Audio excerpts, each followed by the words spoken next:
आदरणीय बाबासाहेब, आदरणीय आशाताई, आदरणीय मेहेंदळे सर, माझे मित्र आमदार आशिष शेलार,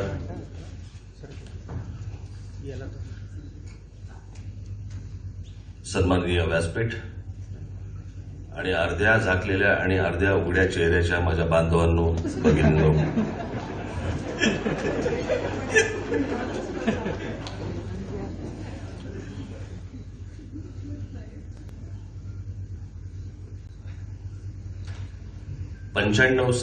या 95 साली 95-96 साल असेल, त्या काळामध्ये या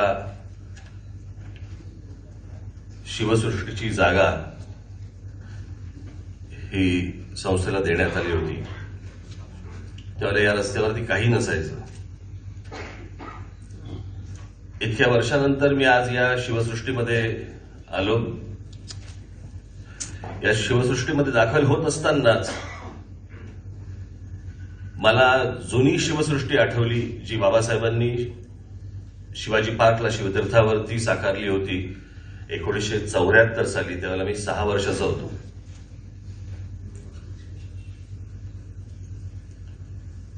आणि मला कल्पना नाही, परंतु मी रोज त्या शिवसृष्टीत जात असे आणि संध्याकाळचा एक राज्याभिषेक सोहळा तो त्या शिवसृष्टीमध्ये होत असे आणि तो मी रोज पाहत असे, रोज पाहायचो. त्यावेळेला त्या चेंबूर अणुशक्तीनगर या भागामध्ये पहिल्यांदा त्या शिवसृष्टीमध्ये भवानी तलवार आणली गेली होती आणि बाबासाहेब ते घेऊन आले होते. आणि माननीय बाळासाहेबांबरोबर मी त्या भवानी तलवारीचं स्वागत त्या वेशीवरती तिथे झालं होतं. आणि तेव्हा मी माननीय बाळासाहेबांबरोबर तिथे होतो.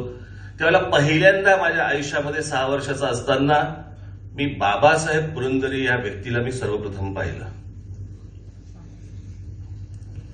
आणि तेव्हापासून आजपर्यंत याच्या कित्येक वर्ष मी फक्त पाहत होतो, वाचत होतो, ऐकत होतो. आणि नंतर माझं भाग्य की मी त्यांना भेटू शकलो, त्यांच्या सहवासात राहू शकलो, अनेक गोष्टी शिकू शकलो. परंतु त्या शिवसृष्टीमध्ये एक गोष्ट मला आजही आठवते. एकदा मी पाहिलेलं एकदाच, कारण तेव्हा रोज ते राज्याभिषेक सोहळा चालायचा. त्यावेळेला महाराजांची भूमिका करणारी जी व्यक्ती होती, मला असं वाटतं माहिती आहे, पण आजारी पडली का काय, पण त्यावेळेला महाराजांच्या भूमिकेमध्ये स्वतः बाबासाहेबांनी काम केलं होतं. तेही मी पाहिले. त्यामुळे आता आशिष शेलार यांनी जी काही रूपं सांगितली, त्यातलं कलाकार हे रूप तुम्ही कदाचित पाहिलं नसेल, पण ते मी पाहिलंय.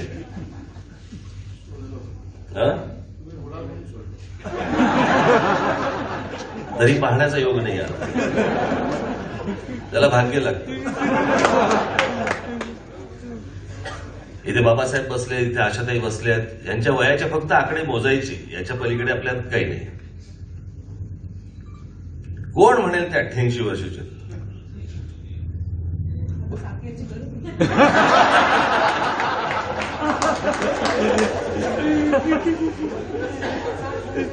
खरं काय झालं तर मगाशी कोणतरी बोललं, आशाताई 75 पण काय दिसतायत ना आज.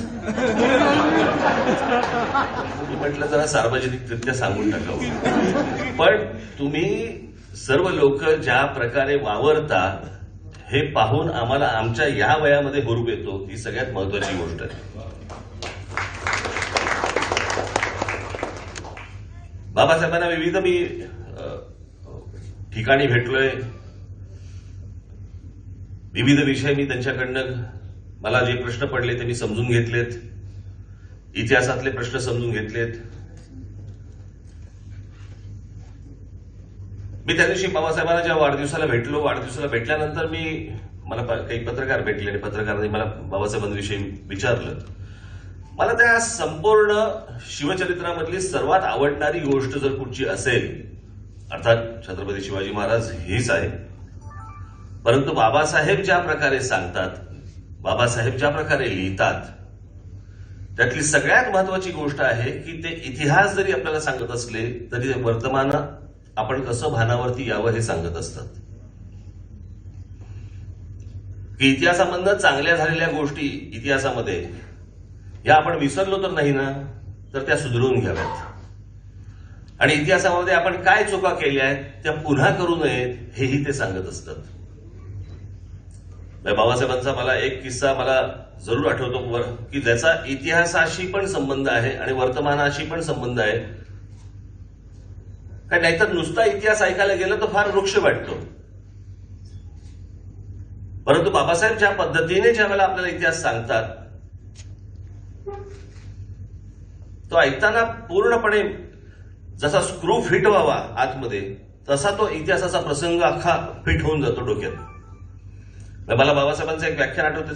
त्या व्याख्यानामध्ये महाराजांच्या एका पत्रातला दाखला त्यांनी बोलून दाखवला आणि नुसतं बोलून नाही दाखवला तर नंतर तो ओरडून दाखवला. ते पत्र कोणतं मला असं वाटतं सर्वांनाच माहिती असेल की कारभार ऐसे करणे की रयतेच्या भाजीच्या देठासही हात न लागणे. त्याच्यानंतर बाबासाहेब ती गोष्ट ओरडून सांगतात व्याख्यानामध्ये आणि ती सांगितल्यानंतर शांत आवाजामध्ये ते सांगतात की इतकं जोरात ओरडून देखील हे आपल्या मनाला कधी कळणार आहे का.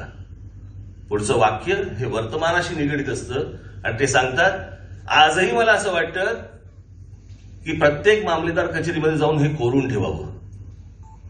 म्हणजे आजची परिस्थिती काय की रयतेच्या भाजीच्या देठासही हात न लागणे हे महाराजांनी तेव्हा म्हणून ठेवलेली गोष्ट आणि आजची परिस्थिती काय आहे. आजच्या परिस्थितीमध्ये हे वाक्य तिथे मामलेदार कचेरीत न्यावं. इतिहासाबरोबर वर्तमानाची जाग आणणारा हा एक महापुरुष आहे. ते शिवचरित्र आपण नुसतंच इतिहास म्हणून वाचण्यात काही अर्थ नाहीये. त्या इतिहासामधनं बाबासाहेब काहीतरी सांगण्याचा प्रयत्न करतायत. तो आपण समजून घेतला तर घेतला, नाही घेतला तर फक्त इतिहास. अनेकदा त्यांच्याबरोबर बसलो मी त्यांच्याबरोबर अनेक गोष्टी ते सांगत असतात. एकदा मी गेलो त्यांच्याकडे घरी.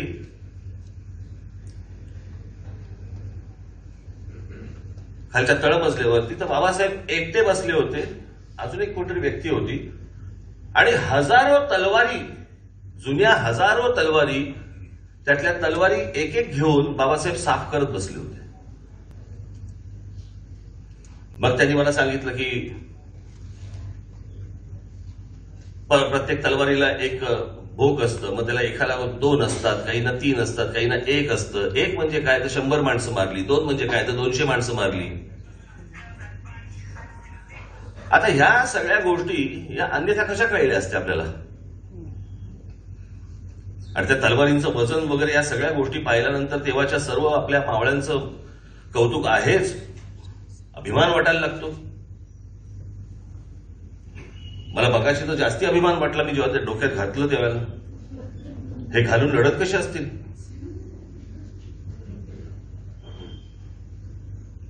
पण बाबासाहेबांची इतिहास सांगण्याची एक पद्धत आहे. ते इतिहास तुम्हाला समजेल, रुचेल, आवडेल अशा पद्धतीने सांगतात. इतिहास काय शाळेमध्ये पण आपण वाचत आलो. पण इतिहासाकडे कशा अंगाने बघावा, इतिहास कसा बघावा, इतिहासाकडे कशा पद्धतीने पाहावं हे बाबासाहेबांकडे बघून कळलं की अशा पद्धतीने इतिहास पाहावा. बाबासाहेबांच्या भाषणामध्ये किंवा त्यांच्या पुस्तकामध्ये, त्यांच्या व्याख्यानांमध्ये बाबासाहेबांनी कधी इतिहासाला सोडलंय असं आजपर्यंत एकदाही मला आढळलेलं नाही. दंतकथांना बाबासाहेबांच्या कुठच्याही शिवचरित्रामध्ये असेल ना तर व्याख्यानामध्ये असेल, बाबासाहेबांनी तिकडे दंतकथांना वाव नाही. पण एखादी गोष्ट समजून सांगताना त्यांनी जी भाषा वापरली, अलंकारिक भाषा वापरली आहे, ती भाषा जर कदाचित वापरली नसती तर आपल्याला त्याचा अर्थच समजला नसता की हे किती कठीण आहे, किती महत्वाचं आहे. मला आजही आठवते की तेव्हा त्यांनी बाबासाहेबांनी एक देवगिरी किल्ल्याचं वर्णन केलंय की त्या देवगिरी किल्ल्याला खंदक होते आणि त्या देवगिरी किल्ल्याला जे खंदक होते त्याच्यामधनं शत्रूला, मोगलांना आत शिरणं खूप कठीण होतं.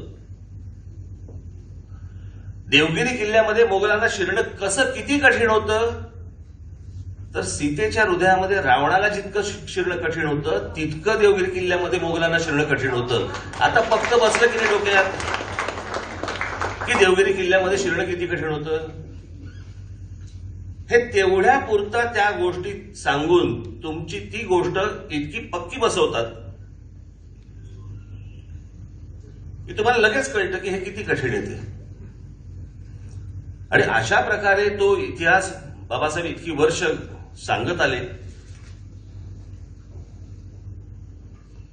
शिवचरित्र अनेकांनी लिहिलं, पण बाबासाहेबांनी ते घराघरात पोचवलं, मनामनात पोचवलं. नुसतं महाराष्ट्रापुरतं नाही तर देशात पोहोचवलं. जे आपला इतिहास विसरले होते त्यांना जाणीव करून दिली त्या गोष्टींची. मग ते व्याख्यानाच्या रूपाने असेल, अक्षराच्या रूपाने असेल, शब्दांच्या रूपाने असेल, नाटकाच्या रूपाने असेल. मी एकदा बाबासाहेबांची रायगडावरती मुलाखत घेतली होती, त्यावेळेला मी त्यांना प्रश्न विचारला होता, कदाचित त्यांच्या भाषणामध्ये त्याचं ते उत्तर देतील. मी म्हटलं, बाबासाहेब तुम्ही कधी पोवाडा म्हटलायत का? ते बोलले कधीच नाही. मी म्हटलं जर समजा तुम्ही पोवाडा म्हटलाच नाही तर मग तुम्ही शिवशाहीर कसे? मग त्यांना एका कुठच्याही कार्यक्रमामध्ये त्यांना तो प्रसंग मला असं वाटतं बाबासाहेब कदाचित आपल्या भाषणामध्ये सांगतील. पण इतिहास संशोधक, पण वृक्ष इतिहास संशोधक नव्हे, तर तो इतिहास समाजाला समजावा, समाजाला कळावा आणि त्यातून त्या इतिहासातून समाजाने काही बोध घ्यावा याच्यासाठीची खटपट गेली अनेक वर्ष त्यांची चालू आहे आणि ती चालू राहील. बाबासाहेब आपण असाच इतिहास सांगत राहा. आमचे नातवंड पतवंड ही देखील तुमच्याकडनंच इतिहास ऐकतील. इतकं आयुष्य तुम्हाला परमेश्वराकडनं मिळो या आजच्या या प्रसंगी मी ईश्वरचरणी प्रार्थना करतो. आपण बराच वेळ झालेला आहे. बाबासाहेबांनाही त्यांचं मत आपल्याशी बोलायचं आहे, आशाताईंनाही बोलायचं आहे. त्याच्यामुळे मी आपणा सर्वांची मी रजा घेतो. धन्यवाद. जय हिंद, जय महाराष्ट्र. मनपूर्वक धन्यवाद. रसिको हो, मी त्या दिवशी बाबासाहेबांना वाढदिवसाच्या दिवशी त्यांना भेटलो. त्यांना शाल, पुष्पगुच्छ आणि सगळ्या गोष्टी दिल्या. मी जेव्हा परत मुंबईला आलो त्यावेळेला माझे एक खूप जुने मित्र, एक खूप मोठे चित्रकार विजय राऊत, आमचे जे स्कूल ऑफ आर्ट मधले, त्यांना मी तिथे बाबासाहेबांच्या घरी मी बसलो असताना बाबासाहेबांचा मी मोबाईलवरनं फोटो काढला. आणि तो फोटो काढल्यावरती मी ते आमचे मित्र जे आहेत चित्रकार विजय राऊत यांना मी तो सहज पाठवला. त्यांचा मला मेसेज आला की मी चित्र काढू का? मी म्हटलं जरूर काढ. मी म्हटलं मी शनिवारी त्यांना भेटणार आहे. त्यांचं आता एक आठवड्याभरापूर्वी काही ऑपरेशन झालं त्याच्यामुळे त्यांना येता येत नाही. तर आमच्याच कॉलेजमधले, आमच्या जे स्कूल ऑफ आर्टमधलेच आमचे एक जुने माझे मित्र आनंद एंबडवार हे ते चित्र घेऊन इथे आलेले आहेत. मला असं वाटतं आनंद एंबडवार यांनी बाबासाहेबांना त्यांचं चित्र द्यावं. धन्यवाद.